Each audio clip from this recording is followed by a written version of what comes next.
You are tired, I think, of the always puzzle of living and doing. And so am I. Come with me then, and we'll leave it far and far away. Only you and I understand. You have played, I think, and broke the toys you were fondest of, and are a little tired now. Tired of things that break and just tired. So am I.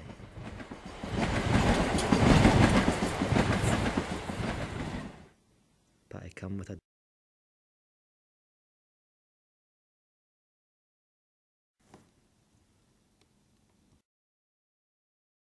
Gramnet's about 200 people in it and brings together around 40 agencies, including local authorities, people working in frontline services, campaigning groups, volunteers.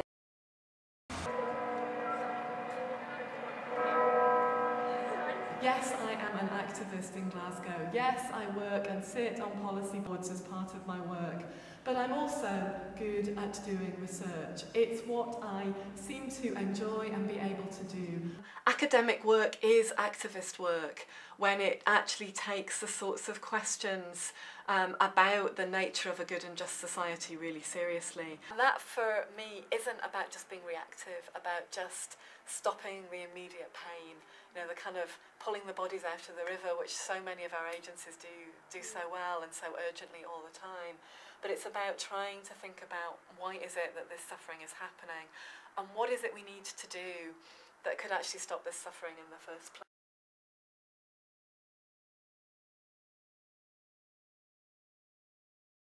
Unity's been involved with a lot of campaigns. Dawn raids have stopped now in Glasgow. The detention of children recently got stopped by the new government. Aspects of the current asylum system is that a lot depends upon the quality of the interview that the asylum seeker gives right at the danger area for most people. The one area that they're worried about now is when they come to report. I've been from the Home Office. Asylum seekers come in, they write their name into a logbook, and when they come out, if they come out, they cross their names off, and if they don't come out, then we start working on their behalf. Bring them down. Can you speak English? Yeah, a little bit. Yeah. Cool. So yeah, just bring them down as long as. I detained 4 times. So now, whenever I go to Sun, I'm always very nervous, and when you go to Sun, maybe I have only 1 week to stay in the UK, and after that I'll be detained and deported. So it's a very difficult situation to be in. Yeah, my asylum claim was turned down because I wasn't prepared. I didn't know anything about asylum. I've been going to the same campaigns and the same demonstrations as Unity for years since I've got involved in activism, and I've met various members of the Unity Collective through lots of other activities, and working in here in the charity bookshop, was here every week for quite a while. At the moment I am taking part in a master's dissertation. When I got in touch with Gramnet, I realised that there was a way of actually tying it together properly between activism and academics that would have a real effect at the end of it, and a real project could come out of it. At the conclusion of my dissertation, I'll be helping Unity start a pilot project based upon my findings, but also based upon Unity's aims and objectives in providing practical support for asylum seekers in Glasgow. This would be intervening at a different stage of the asylum process, providing practical support for asylum seekers before the interviews with the UKBA. So it can be really complementary, where research helps activism, and activism is based upon a strong knowledge base. I remember a colleague saying, well, studying immigration and asylum law, it ain't glamorous, but boy is it important. Yeah. Yeah. The project is looking at a place of language and silence in the asylum process. So, because asylum is based on a narrative, you're required to say why, what's happened to you, and that's seen as a basis for the claim. That requires them to speak. And often the circumstances in which they're required to speak are not ideal. And there can be all sorts of reasons which other people in other processes are very familiar with why people are not prepared to speak because of trauma. Women are often less willing to speak. For me as an academic, it's important to be doing not only interesting research, but research that might make a difference.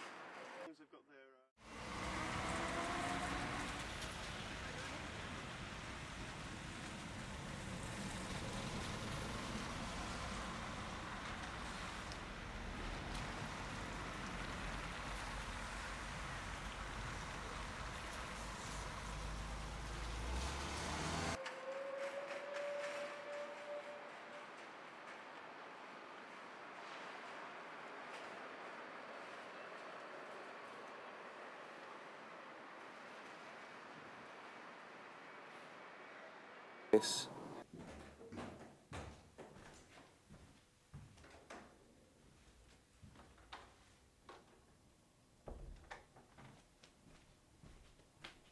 Migrants bring huge benefits to Scotland: cultural, social, economic, new people, new skills, and the richness of diverse cultures from around the world.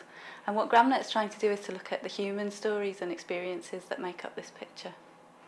Whatever route migrants have come to Scotland, that becomes irrelevant, because whatever skills somebody has brought, if the infrastructure is not able to adapt those skills, it's wasting them.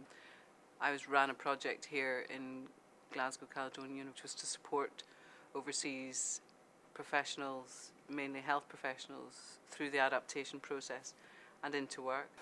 When I came to Glasgow with my experience, I didn't know what to do, I was totally confused about getting back to work. Nursing is something that, I had wanted to do since I was a child, and having undergone all that studies, I know this is what I want to do for the rest of my life. So everywhere that I go in this part of the world, I'll do my best, to share my nursing skills. So yes, I have been working, along with colleagues here at Glasgow University, looking at developing a much broader project. Now that we know what needs to be done, you can do it for different professional groups. Ultimately, if you engage with the migrants and they're able to realise their potential, this affects all of us, and it's for the best of us all. I'm not saying I know everything, but I think I've gained a lot of experience, because that's what I wanted. I think I see the future of Gramnet in us continuing to work in quite quirky and creative ways to bring together people and to encourage people to challenge each other and to make relationships with each other in order to take projects and ideas forward.